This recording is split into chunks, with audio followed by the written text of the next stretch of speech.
மனிதருள் மகான்கள் என்ற தொகுப்பில் கடந்த பதிவுகளில் ஹத்திராம் பாபாஜியை பற்றி அறிந்து கொண்டோம். இனி வரும் பதிவுகளில் சத்குரு ஸ்ரீ தியாகராஜ சுவாமிகளை பற்றி அறிந்து கொள்வோம். திருவாரூரில் 1767ஆம் ஆண்டு மே 4ஆம் தேதி பிறந்தவர் தியாகராஜர். இவரது தந்தை ராமபிரம்மம், தாய் சீத்தம்மா, சகோதரர்கள் பஞ்சாபகேசன், ராமநாதன். 3வது மகனாக பிறந்த இவருக்கு திருவாரூரில் உறையும் கடவுளான தியாகேசரின் பெயரை கொண்டு தியாக பிரம்மம் என்று பெயர் சூட்டினார்கள் பெற்றோர்கள். இவர் தாய்மொழி தெலுங்கிலும் வடமொழியிலும் நல்ல தேர்ச்சி பெற்றவர். இளம் வயதிலிருந்தே வால்மீகி ராமாயணத்தின் மீது பேரார்வம் கொண்டவர். தந்தை ராமனின் கதையை கதா காலக்ஷேபம் செய்யும் போதும் தாய் புரந்தரதாசரின் பாடல்களை பாடும் போதும் தன்னை மறந்து அதில் லயித்து போகும் தியாகராஜருக்கு ராமன் இஷ்ட தெய்வமானார். வால்மீகி ராமாயணம் நெருங்கிய துணையானது.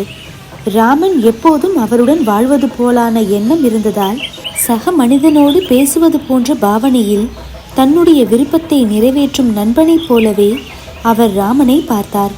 அதனால்தான் வருத்தம், கெஞ்சல், கேள்வி, நிதானம் என்று பல தொனிகளில் தன்னை அவரால் கீர்த்தனைகளில் வெளிப்படுத்தி கொள்ள முடிந்தது. அவரது பாடல்களில் தியாகராஜ என்ற பெயரை முத்திரையாக பயன்படுத்தியிருக்கிறார்.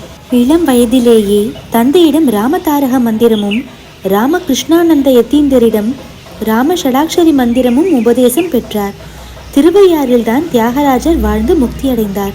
ஒரு தவ முனிவரின் வாழ்க்கை முறைப்படி தினசரி உஞ்சவிருத்தி மூலம் ராமன் எனும் பரம்பொருளின் திருப்புகழை பாடி பணிந்து ஊனினை உருக்கி உள்ளொளி பெருக்கிய உத்தம சீலர் தியாகராஜர். தஞ்சையை ஆண்ட மராட்டிய மன்னர் சரபோஜி சங்கீதத்தில் ஈடுபாடு உள்ளவர். அவரது அரச சபை வித்வானான சோண்டி வெங்கட ரமணையாவிடம் தியாகராஜர் முறையாக சங்கீதம் கற்றார்.